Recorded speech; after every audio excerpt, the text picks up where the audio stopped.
Malik Carter arrived before sunrise every morning, carrying a dented lunchbox in one hand and his daughter's handmade good luck bracelet around his wrist. Most executives at Titan Dynamics had never learned his name. They simply called him the maintenance engineer, the quiet man who fixed machines before anyone noticed they were broken. What none of them knew was that years earlier, before the company was purchased by ambitious investors, Malik had spent countless sleepless nights designing the revolutionary manufacturing system that transformed the struggling factory into an industry giant. He had accepted a smaller title so he could stay close to the machines he loved while raising his little daughter alone after losing his wife. Fame had never mattered to him. Providing for 12-year-old Ava did. Everything changed the morning the new CEO, Richard Vaughn, gathered hundreds of employees onto the factory floor. Wearing an expensive suit and a confident smile, Vaughn announced that Titan Dynamics was entering a bold new era. He praised elite universities, expensive consultants, and polished RA-summes. Then his eyes landed on Malik, whose grease-stained uniform stood out among the pressed shirts. "You," Vaughn called loudly enough for everyone to hear. "I've reviewed personnel files. We need world-class engineers, not repairmen pretending to understand advanced systems." A painful silence spread across the room. Malik calmly replied, "Sir, every machine deserves someone who listens before replacing what still works." The CEO laughed. Several managers joined him. "That's exactly why this company has been stuck in the past," Vaughn said. "Collect your things. Effective immediately. You're terminated. We've hired better engineers." Whispers rippled across the crowd. Some workers lowered their heads. Ashamed, they said nothing. Others secretly recorded the humiliation on their phones. Malik looked at the giant production line stretching across the building. His eyes lingered on the control panel for only a second before he removed his employee badge and placed it gently on a nearby table. "I hope they understand the heartbeat of the machine," he quietly said. The CEO smirked. "We hired experts." Without another word, Malik walked away. Outside the factory gates, Ava waited in an old pickup truck after finishing summer tutoring. She immediately noticed the cardboard box holding her father's belongings. "What happened?" she asked softly. Malik forced a smile. "Looks like your dad gets to spend more afternoons with you." She knew he was hiding the truth. "They fired you?" He nodded. Ava squeezed his hand. "They made a mistake." For the first time that day, Malik smiled for real. "They'll discover that soon enough." Neither of them realized how quickly those words would become terrifyingly true. Inside Titan Dynamics, the newly hired engineering team confidently took control of the production system. They dismissed the handwritten notebooks Malik had left inside a locked cabinet, calling them outdated. They replaced calibration settings that had quietly protected the machines for years, convinced modern software could improve efficiency overnight. At first, everything appeared perfect. Output increased, managers applauded, the CEO scheduled television interviews celebrating his leadership. Then, just before sunset, a warning light flashed red. One alarm became three became dozens. Massive robotic arms froze in place while conveyor belts accelerated beyond safe limits. Sparks burst from overloaded control panels.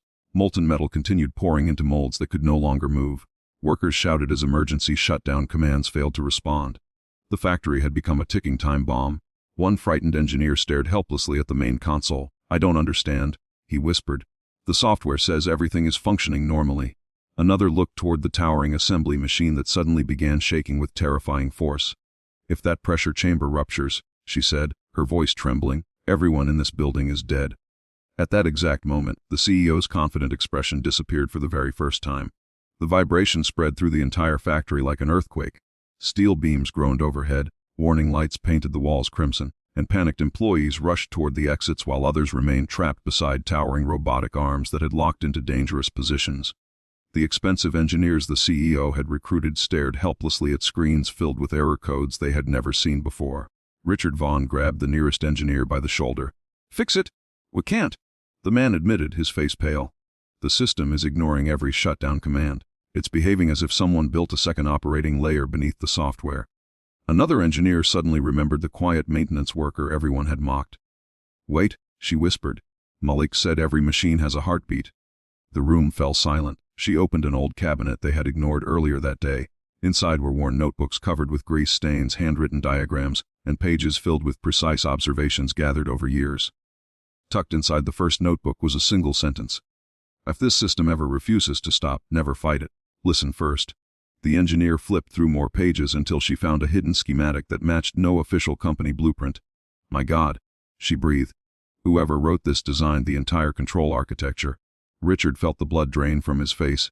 "You're saying the man I fired? He didn't just repair this machine," she interrupted. "It created the logic that keeps it alive."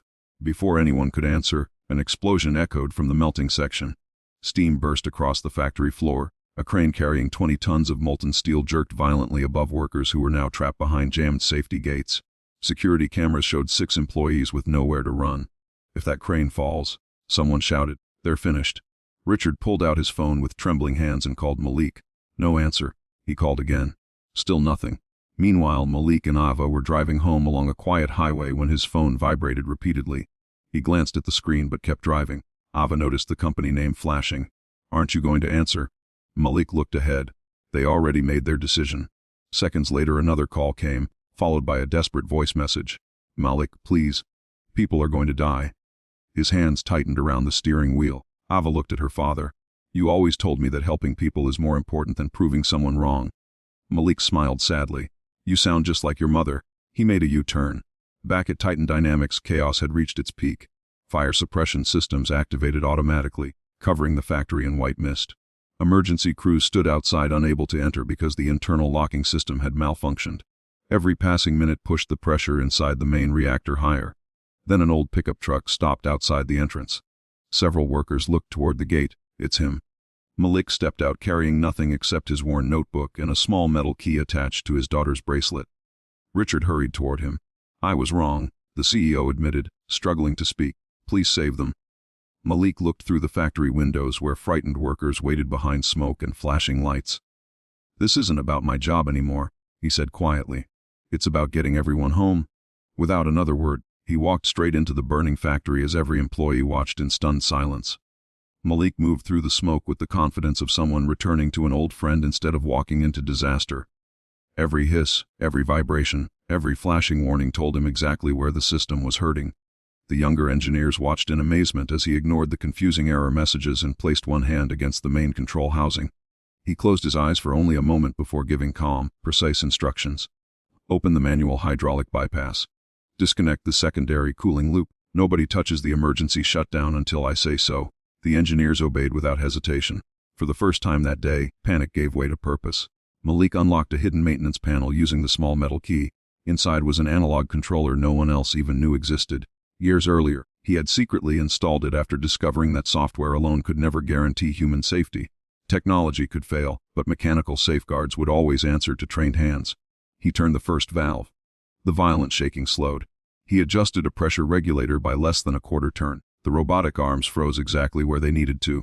Finally, he pressed a single brass switch buried beneath the panel. A deep rumble echoed through the factory before the conveyor belts coasted gently to a stop. One by one, the warning lights disappeared. The crane carrying molten steel settled safely into its cradle. The trapped workers stared in disbelief before rushing toward the exits. Outside, paramedics embraced employees who only minutes earlier had expected to die. The entire factory erupted in applause. Richard Vaughn stood speechless as reporters, emergency officials, and board members arrived almost simultaneously. One board director picked up Malik's worn notebook from the control room floor and slowly turned its pages. "These are the original engineering journals," she said. "Every breakthrough this company patented began here." Another director uncovered archived contracts proving that Malik had designed the core production system before voluntarily stepping into a lower-profile maintenance role to care for his family. The truth spread through the crowd like lightning. The man they had dismissed as just maintenance was the brilliant engineer whose ideas had built Titan Dynamics from the ground up.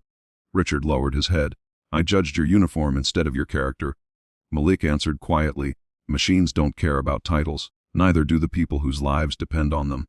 The board immediately voted to remove Richard as CEO. They offered Malik the position instead. He looked at Ava, who smiled proudly from across the room.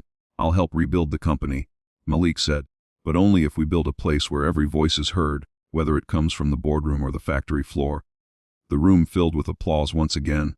Months later, Titan Dynamics became known not only for revolutionary technology but for a culture of respect. Young engineers learned directly from Malik, who reminded them every day that true greatness begins with humility, patience, and listening before speaking.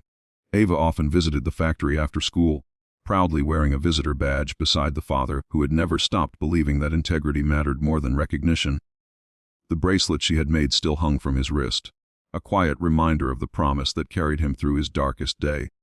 People across the country heard the story of the single father who lost everything in the morning, saved hundreds of lives before sunset, and proved that the greatest builders are often the ones nobody notices until the moment the world needs them most. If Malik's journey reminded you that character will always outlast pride, and that true heroes never stop serving even those who wronged them, subscribe to the channel for more unforgettable stories where courage, sacrifice, and hope overcome impossible odds.